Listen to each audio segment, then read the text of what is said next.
Shanti, welcome back to my channel अवैध tarot. आशा करती हूँ आप सब लोग बहुत खुश हैं। तो आज की रिलेशनशिप गाइडेंस की रीडिंग पे हम ये चेक करेंगे कि आपके पर्सन की माइंड में इस टाइम पे चल क्या रहा है।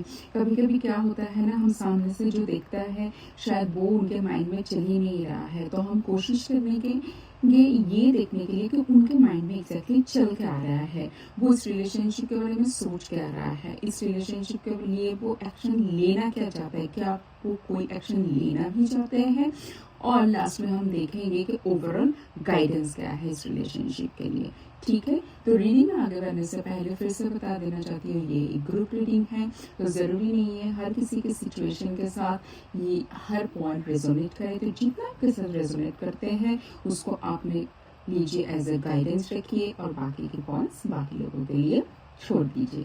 तो चलिए रीडिंग में आगे बढ़ते हैं। मैं कार्ड शफल करती हूँ, और जब तक मैं कार्ड शफल करती हूँ आप लोग भगवान से प्रे कीजिए सो दैट कि मैं आप लोगों तक सही मैसेज पहुँचा सकती हूँ।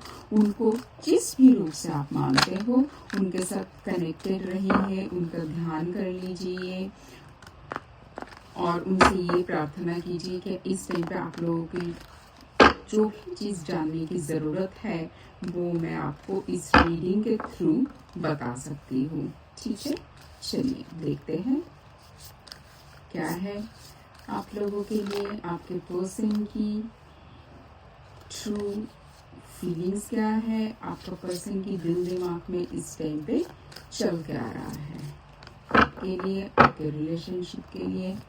ठीक है, चलिए देखते हैं। और पॉजिटिविटी के साथ रहना, ठीक है, हमेशा पॉजिटिव माइंडसेट के साथ रहना, क्योंकि ये सोचना परमात्मा आपके लिए जो भी चीज़ सोचेंगे वो हमेशा अच्छा ही सोचेंगे, जो आपके लिए अच्छा होगा। ठीक है, तो इसलिए दुखी होकर मत बैठ जाना। हाँ, खराब लग सकता है बट उसको ज़्यादा टाइम उस एनर्जी में नहीं रहना। Okay, so the bottom of the deck है the tower, and we have Page of Wands, Eight of Swords and Nine of Pentacles. Okay. मुझे ऐसा लग रहा है आपका पर्सन ना बहुत ही घमंडी वाला, मुझे ऐसा लग रहा है कि मतलब उनको ना एक मतलब आई माई मतलब ये वाला एक सिचुएशन था कि मतलब मेरे जैसा तो कोई है ही नहीं, मैंने इतना अचीव कर लिया है, मेरे पास सब कुछ है, लोग मेरे पीछे आएंगे। बहुत सारा जो एक ईगो होता है ना, ईगो मतलब ईगो समझ ही रहे हैं, वो नेगेटिव भी होता है, फॉल्स भी होता है। वो उनके अंदर ना एक बहुत ऐसा वाला एक मैं वाला एक बहुत मतलब गंदा वाला फीलिंग जो होता है ना, वो था उनके पास। उनको लगता था सब उनके पीछे ही आएंगे, उनको कोई इग्नोर कर ही नहीं सकते हैं। ठीक है, ऐसा वाला माइंडसेट उनका था।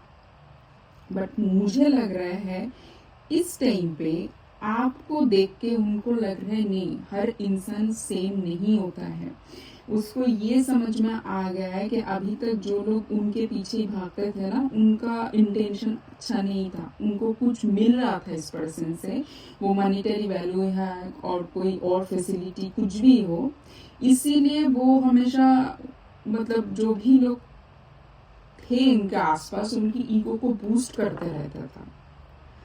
बट मुझे ऐसा लग रहा है जो मेरे व्यूअर्स है वो लोग ऐसा है नहीं, मतलब वो अपने आप में इतना कंटेंट है कि इनका ईगो बूस्ट करने के लिए जो मतलब जेस्चर होना चाहिए पार्टनर से, वो आप लोगों से इनको मिल नहीं रहा है इस टाइम पे। और ये जो एक इल्यूशन में ये पर्सन था कि सब लोग उनके ही पीछे भागेंगे, वही बेस्ट है, बाकी सबके ऊपर तो वो दया कर रहा है, मुझे लग रहा है ये जो एक उनका मतलब इल्यूशन बबल था ना, वो इस टाइम पे बर्स्ट हो चुका है। उनको समझ में आ गया है कि सब पर्सन ऐसा नहीं होता है, सब पर्सन ईगो बूस्ट करने के लिए नहीं होता है, जो एक्चुअल में उनके लाइफ में रहना चाहते हैं, जो एक्चुअल में उनके लिए अच्छा सोचते हैं तो वो ठीक को भी ठीक बोलते हैं और सही मतलब गलत को भी गलत बोलने की हिम्मत रखते हैं या तो बोलते हैं। ठीक है, तो मुझे इस टाइम पे ऐसा लग रहा है कि मतलब वो सोच रहा है कि मतलब आपके अंदर इतना चेंज कैसे आ गया, या तो आप बाकी लोगों से इतना डिफरेंट कैसे है। मतलब ये सोच सोच के ना वो मेंटली बहुत परेशान है, क्योंकि आप सोचिए एक बंदे का काफी सालों का एक जो बिलीफ सिस्टम था, आपने उन उनको शेकेबल बना दिया।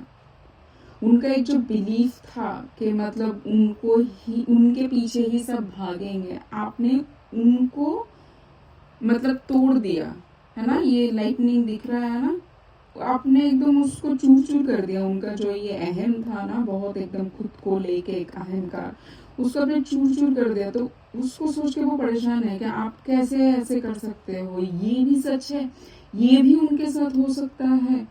मतलब ये उनके लिए एक्सेप्ट करना बहुत ही इम्पॉसिबल सा लग रहा है। और हमारे पास नाउ कार्ड है, देखिए 5 ऑफ सोर्ड्स। तो मतलब वो कर क्या रहा है, वो इस टाइम पे बिल्कुल ही खुश नहीं है, क्योंकि आपने उनका ईगो बूस्ट किया नहीं। बट सिचुएशन ऐसा है कि वो मतलब देखिए ना कैसे सर पकड़ के बैठे हैं, इसने आग बंद करके बैठे हैं। मतलब क्या बताऊं, देखिए मतलब वो इस टाइम पे ना तो आपके सामने आके बोल पा रहा है कि हाँ उसका उनका जो बिलीफ सिस्टम था खुद को लेके, उनका जो कॉन्फिडेंस था खुद को लेके, वो कैसे ऐसे टूट गया है। ना तो वो आपके सामने आके सर झुका के वो बोल सकता है, वो बात को एक्सेप्ट भी नहीं कर सकते, क्योंकि वो भी उस पर्सन की ईगो में लगेंगे और वो खुद के लिए भी एक्सेप्ट नहीं कर पा रहे। ना तो आपके सामने झुक पा रहा है, ना तो खुद के साथ लड़ पा रहा है।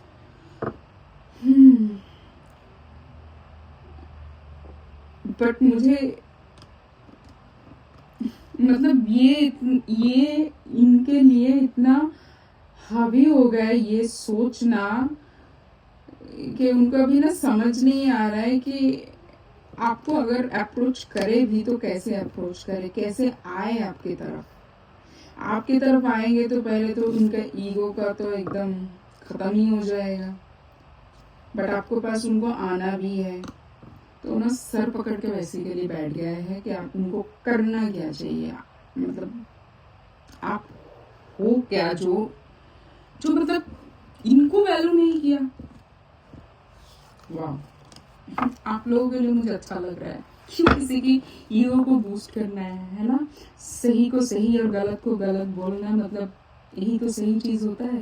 क्यों दूसरों की ईगो को हाँ बूस्ट करना है। देखते हैं इनका एक्शन क्या होने वाला है, इनका एक्शन क्या होने वाला है। ये तो इनका सोच है, क्या कुछ एक्शन ये लेने वाले भी है। Okay, we have 6 of Pentacles,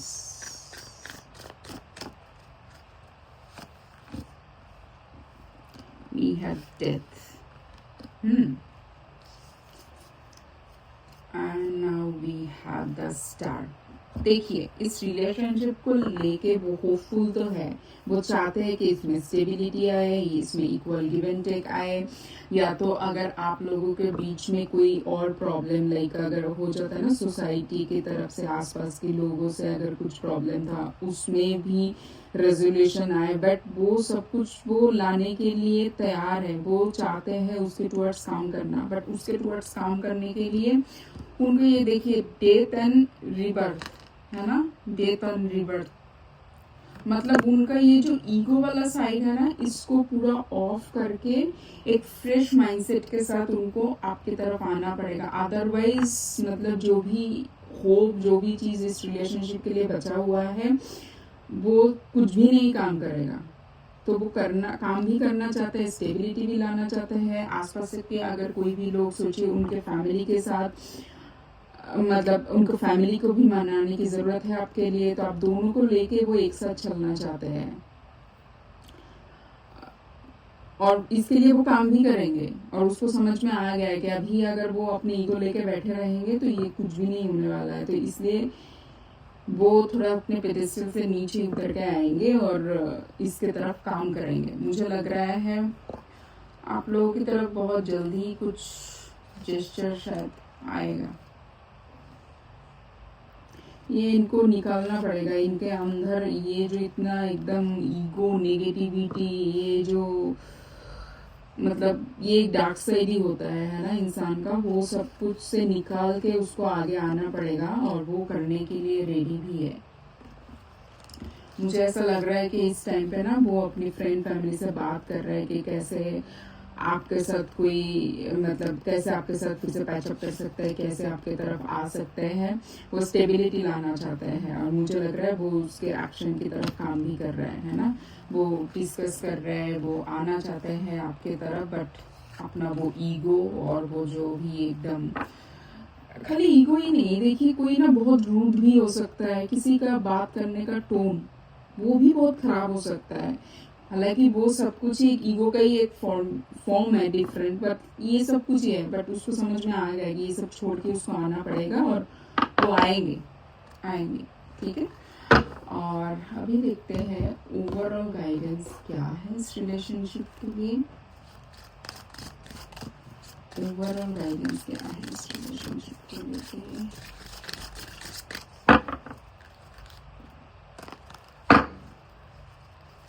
overall guidance क्या है इस रिलेशनशिप को लेके। मेरे जो व्यूअर्स देख रहे हैं उनका रिलेशनशिप को लेकर इस टाइम ओवरऑल गाइडेंस क्या है।